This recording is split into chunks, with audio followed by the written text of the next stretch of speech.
Hello my friends and welcome back. I'm Chisgule Gaming, and in today's video, sponsored by the makers of Rise of Kingdoms, we're going to get a look at the Island Mystery patch note. And as you can tell from my surroundings, I'm not in my studio at the moment, which is why this video is a little bit later than normal. But consider subscribing if you haven't already, because normally these videos go out right away, and even when I'm away, I'm still putting out content. Also, I nearly sliced off my thumb earlier. That's whatever.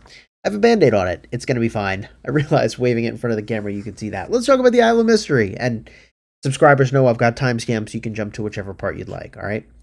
So up first, we've got the Island Mystery event series. The exciting Treasure Island will be upon us. Breaking Waves, 7 days of quests. Hoist the mainsail. Treasure Island. Protect the supplies. Triarch Trouble, teams of 3.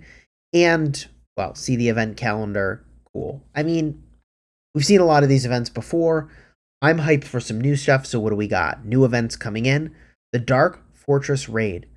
Rally your allies, attack the Dark Fortresses, and rack up rewards. So, I think I know what this event is.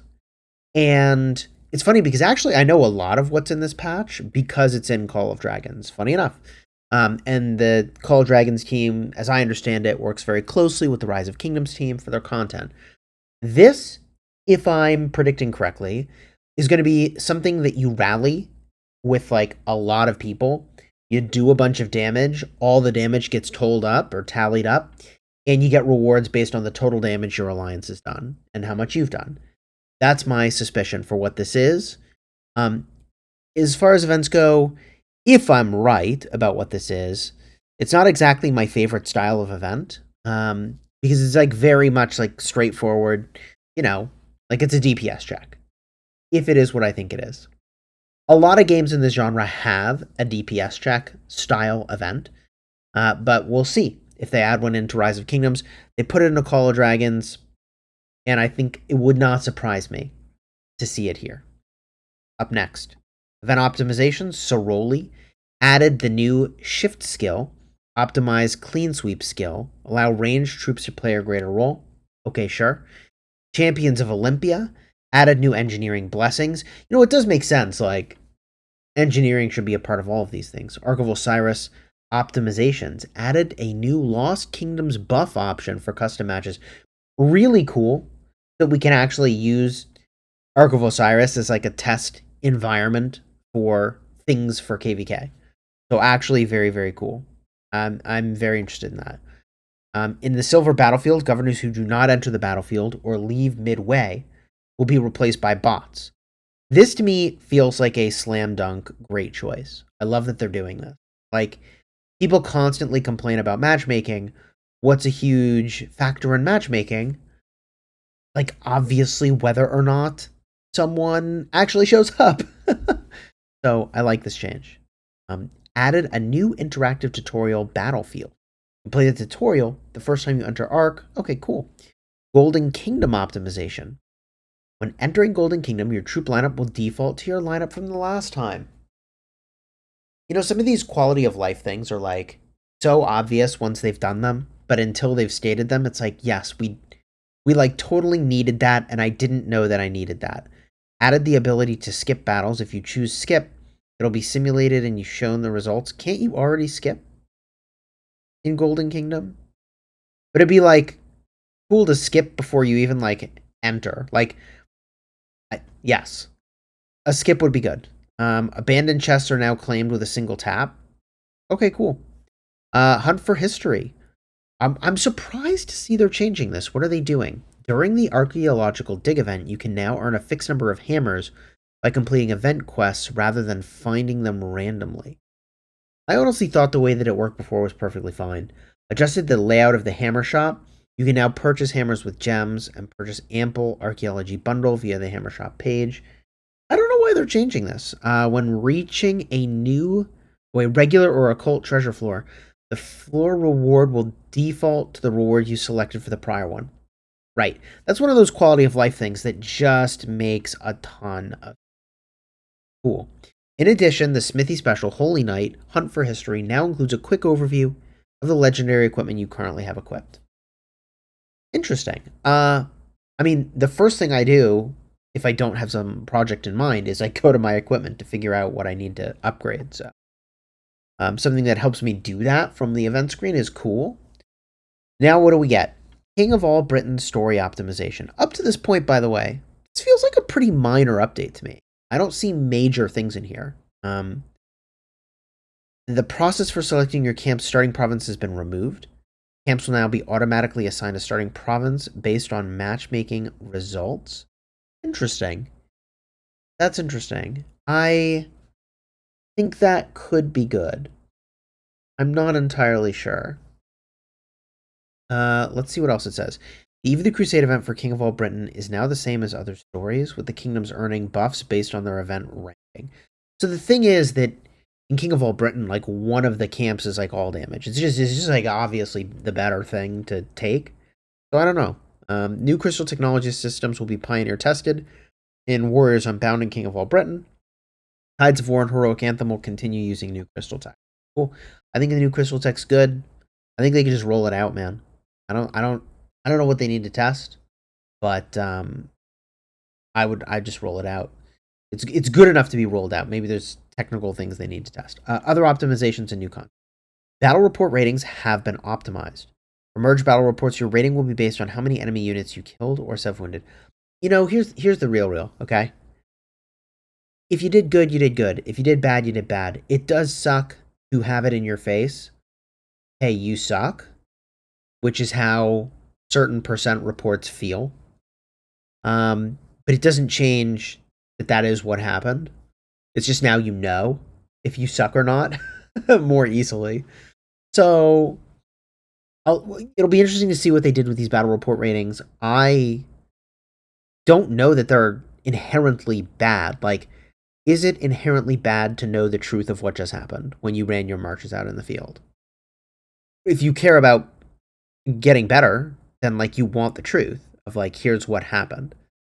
But I also recognize, as someone who got wrecked at times, happens to all of us, and I'm for sure not an exception. Yeah, no, I mean, get that report that's like, you noob, 18%, sucks to be you. And, like, that is the truth. So I don't know what you do about that. You can leave a comment. Let me know your thoughts down below. I'm very curious for what they're going to change here. Museum exhibits have been added for Herald and Zenobia. Zenobia was cracked for a very long time. I don't think we'll see her return. And so it's almost like, what is the point of this exhibit? To return her to relevance, it would have to be busted. I guess if you're defending your city, well, you have other commanders elsewhere. Maybe that's where it's relevant. Harold Sigurdsson, again, I don't know what they do to make him relevant. It'd have to be so much that I think they're unwilling to do it. We'll see. Maybe there's some sort of synergy they could add, but Infantry went in the direction of, you know, just something totally different with smite damage, and he doesn't do that, so I think he's dead. I don't know what this accomplishes. Added external mouse and keyboard support for iPhone and iPad. If you're using an iPhone, you'll need to enable assistive touch. I think this could be very interesting. Strangely, I find that the game plays better on my iPad. I do have a wicked iPad Pro, so that's... But, like, my PC is also not slacking, so I don't know what I'll do moving forward, but I will definitely try it, and I think this is very cool. I think this is very, very, very cool. What else we got here? Added... Oh, I can tell you what these things are, too. So... I skipped, but let's go to it, right? Added an advanced daily special offer. After purchasing all daily special offer bundles in a day, you'll unlock a limited time special bundle with a guaranteed sculpture for your chosen commander. They have this in Call of Dragons for a time, and they removed it. I don't know why they removed it. Kind of weird. I guess it is limited time because it went away. But the way this worked in Call of Dragons, and I'll just pull this up in Rise of Kingdoms, right? But the way it would work is you'd go in here, go to your special offer, you would buy your special offer. So let's just do that now. We're going to use Flux scripts. If you're subscribed to the channel, you know that the official site for buying these is the place to go get them. I'll have a link in the description. That's not an affiliate link, even though this video is sponsored. It's not an affiliate link. And on top of that, depending on what bundle you buy. You got to pay attention because some are better than others. You also get these flux coins you can use instead to pay, but you get about 10% extra value. Anyways, we're going to buy this real quick. Enter my secondary password, which even I have a secondary password. And, well, after this, now it would show up on this screen. Okay, and I think it was like $5. And it was like the equivalent of 2 of these chests, I think. I don't remember the exact amount of sculptures, and this is a different game, so I don't want to promise anything. But it was like $5 or $10, and it showed up after you made this purchase. So it was literally behind this purchase, physically, in the way they presented it, for where you'd get it. And that's where that offer would pop up. I didn't buy it. Sculptures in that game are very, very plentiful in terms of ways you can go get them, so that's the choice I made there. We're not looking at the event screen. Right, let's head back here. So, all in all, I think this is a cool update. Let me say that differently. When I worked on technology, we had updates at times. Sometimes we would have like major updates and minor updates. Okay, and so like this to me feels like the in-between update where like some bigger thing comes next. And maybe we're just coming off of, you know, the new Strife 8 war campy format thing that's about to happen. What is it called? This Supreme Strife. We're coming off the back of Supreme Strife. Maybe they're just building up for some other major patch, and this is just a holdover. Is how this feels to me. What else do we have in here? Adjusted permissions for pre-planning flags. Okay. And the storage limit for weekly passport pages in the weekly limit section of the Alliance shop is adjusted to 75. And to prevent calculation errors caused by excessive lag, the time that a troop exits combat will now be calculated using real time instead of ticks. I don't know what a tick is. But okay. We just lost power? I don't know if I'm going to get kicked out of the game now. We may lose internet. Oh my god. Alright, well, I think kind of got to the end of the video anyways, right? You enjoyed the vid, throw a like on here, subscribe. When I see a patch like this, I mean, maybe the big new thing is this Dark Fortress raid, and maybe it's this like really cool and innovative event idea. I'm here for it. Maybe this is the big thing, the big secret. But if you want to see exactly what this is, I can't remember if I did a video on it or not.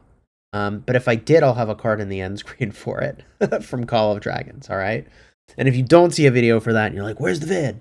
Oh, that's because I didn't record one. Because in that game, what it is like everybody just rallies it. And you do damage. And you're limited to the number of rallies that you can send. And you can join. There you go. All right, until next time, you have fun. Smash your enemies. We'll see what this Dark Fortress raid is. I'm curious.